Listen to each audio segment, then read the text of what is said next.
Hold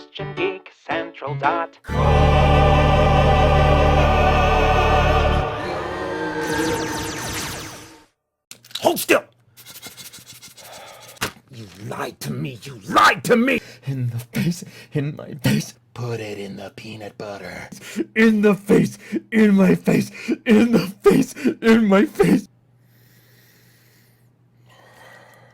In the face, in my face. I thought you said this guy was a Christian. What is this? Liberate tutte me. Hey, Peter Franson from Spirit Blade Productions and Christian Geek Central here with part 3 of my bookshelf tour. We left off looking up here at these books, but I didn't want to neglect what I've got up on the top here. I've got some kind of like little keepsake type things. That's the Anti-Monitor HeroClix figure. I was into HeroClix for a little while, but I think the figures and toy aspect ultimately was more exciting to me than the game itself. But hopefully when my boys are a little bit older, they'll be up for playing some HeroClix with me.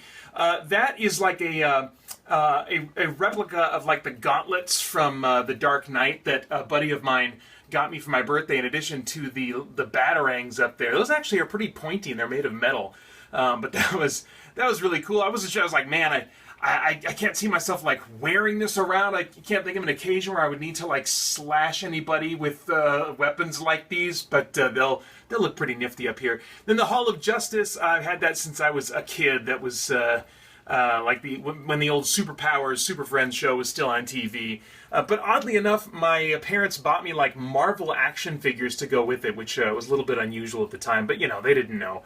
And then the Batman figure, I think that probably came with some special edition of some movie I bought, or I got it as a gift. I don't really buy action figures. They just kind of find their way to me sometimes. The box for the Retron 5, that's a recent purchase. I will be doing kind of a review or rundown of my thoughts on that in a video a little bit later on this summer. And then you've got, what is that bone guy called from Masters of the Universe? It was kind of like a carrying case. You could snap all your figures in there for Masters of the Universe and carry them around. But I mean, I think he was on one of the cartoons at one point. Now, these Pez dispensers, I don't collect Pez, but the Wonder Woman and Batman Pez dispensers were on our table at our wedding reception, at the meal at the reception. The Wonder Woman was in Holly's spot, the Batman was in my spot. It was just kind of a cute thing that somebody thought to do, and I really liked it. And the Green Lantern Pez dispenser, another one of those things that just kind of found its way to me. I'll kind of acquire these things because people know, like, I'm a geek, and so when they want to, when they're thinking of me and want to do something, nice, they'll get me these little knickknacks and stuff, and I like them. I can just add them to my bookshelf. Okay, now getting into stuff that I maybe have a little bit more to say about, a little bit more opinion on. I've got the most of the Margaret Weis, Tracy Hickman Dragonlance series of books. I don't read all of the Dragonlance books, but I do like most of the Weis Hickman books. And then, of course, the first two here we've got are just Margaret Weis. And did she write one more? No, it was just these two that were prequels to the main series. And then you've got like the original trilogy, which is like the Autumn Twilight, and then Dragons of Winter Night, and then Spring Dawning. And then later on, they published stories that kind of got mixed into the middle of those, like the Lost Chronicles, and then this trilogy right here, which I believe falls in between these two books. And then this one's, you got the anthology. That was okay, but again, I really like as they continue moving on. I did follow for a little while. There was a Weis trilogy that took place after the War of Souls trilogy, because I liked one of the characters that was introduced in this series. It was a female, kind of like a villain character, and she became kind of the anti-hero of the Weis series trilogy after that. But ultimately, I just that series just kind of fell flat for me. I'm trying to remember if there were some philosophical things in there that I was just kind of like gagging about. Might have been. But I think also just kind of the story wasn't as engaging to me. Or I didn't like her as much as a protagonist as I did a tragic villain in this trilogy right here. So my great-grandmother had this in her house. I don't even know what its purpose is. I use it as a bookend. But it's like this really heavy, I don't know if it's lead or what that thing is made of. It's really just kind of like this little knight thing. And when I must have been in elementary school when I got that, and we were just kind of like, she was downsizing and getting rid of some things, and I was like, I want that. I also got like this little fake metal sword type thing that it's not on my bookshelf, so I won't actually be seeing that. But it's not very impressive to look at either. But anyway, maybe I should take it on like the Antiques Roadshow or something. I have no idea. It's probably just made in Taiwan or something. And then hiding back here, we got some old Magic cards of mine. That's just kind of like, they're only visible until I can find other things to store right here. These are, what are these? Oh yeah, these are music collections that I use for audio dramas that I produce, and yeah, nothing more really to say about those. Let's see here. Now we get to like my Overflow movie section. These are not necessarily like my favorite movies or anything like that. The movies that I watch and love and are really more into than these up here are downstairs, closer to my home theater. This up here is kind of like my Overflow and I guess documentaries maybe I keep up here as well. But right now I just happen to have fourth season of Walking Dead, which is great. I'm keeping up with that now. Farscape, I'm in the midst of Farscape Shawarma, and I need to get recording again because I had a bunch that were built up. That's the little segment that I do at the end of the Spirit Blade Underground podcast, in case you don't watch, in case you don't normally listen to the podcast, where I talk about each episode. I talk about a different episode of Farscape, going through it chronologically. Young Justice, still haven't watched this. I like it. I like it a lot, and I'm about maybe 4 or 5 episodes in. I'm just not always in the mood to sit down and watch superhero animation these days. This Green Lantern animated series, okay, this is a struggle for me to get through. I'm probably halfway through all of the episodes of the entire series that came out, which are all on this set here. And it is a little bit difficult. I think ultimately it's the animation style. It's just a little bit too clean and simplistic for me. I'm a huge Green Lantern fan. And maybe it's that, I feel like in the Green Lantern animated movies that have come out, because of the animation style, I'm able to, see more detail in the constructs or something. I'm not sure what it is. There's just something I think that's a little bit too clean about it, about the CGI art design that I'm not really into. Then of course the Batman, original Batman motion picture anthology, which definitely got progressively worse. But the first two, I still really enjoy. The first one especially, and Batman Returns is a movie that I watch every year when I'm making Christmas cookies and things for the caroling ministry that I run each year.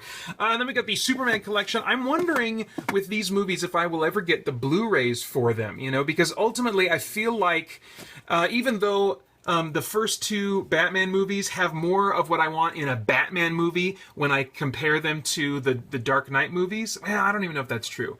I just feel like the Dark Knight movies are better movies, even though they don't scratch all the itches that I want to be scratched and I think should have been scratched in Batman movies.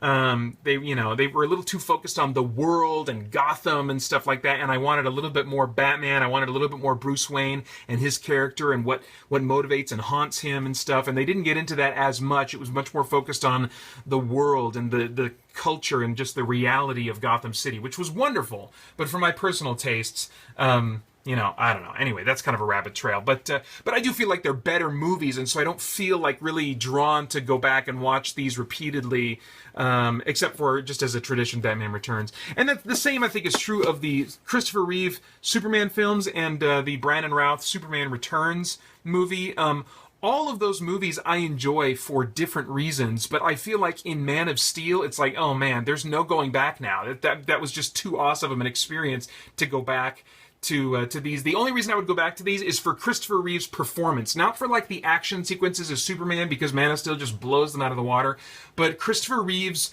Clark Kent and his Superman, just the 3 different characters that he played. He had this Superman, he had Clark Kent, and then he had what I would call Kal-El, and that's usually like who Clark was when he was not being the nerd, but he wasn't in his Superman getup, So, I mean, just, wow, fantastic performance that is yet to be matched, I think.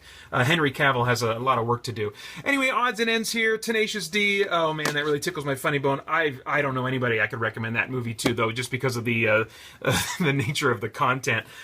Three Amigos, awesome. The Terminator, I got the Blu-ray downstairs. I need to watch that again before the new one comes out. Space Ghost Coast to Coast, this is classic classic, awesome, weird, random humor. Man, it's just an experience, you know. And sometimes, you know, you got to be in the right mood to watch it, otherwise they'll just kind of fall flat and be duds. But man, that is just some crazy, crazy awesome stuff. The Truth Project. This is something that Focus on the Family put out that I don't hate. Because I often, you know, don't agree with the some of the, I guess maybe, I don't want to say worldview, but just some of the, I don't know. I think Focus on the Family usually does best when they focus on the family.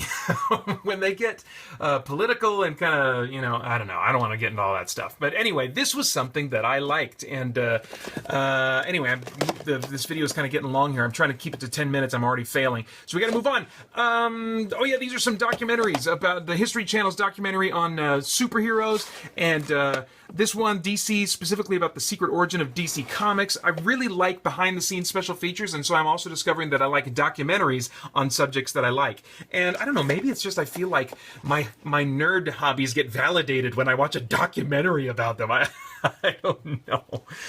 Superman Doomsday. I hate this movie. I hate it. I hate its treatment of Superman. I hate its treatment of Lois Lane and that relationship. I didn't think the animation was that great. But you know why I keep this? Because there is a behind-the-scenes feature, it's at least 30 minutes long, about the event in the comics of the death and return of Superman, and just the emotions it provoked in the people who were involved creating it, and the readers who reacted to it. It's just about the history of that event, which before then it was pretty unprecedented to kill Superman, you know, let alone other characters. Ah, crap! That's my time. I really thought I'd get further down this shelf. I got to go faster here. Similar with Batman: Gotham Knight. This was an anthology that came out around the time that Batman Begins and The Dark Knight were out. The anthology's okay. It's kind of hit or miss, but again, this one I keep because of this documentary about the life of oh crap, what was his name? Jeez, Bob Kane, the co-creator, I should say, of Batman. He really gets credit for being the sole creator, but really Bill Finger ought to be credited for so much of who Batman is and the lore attached to him, you know.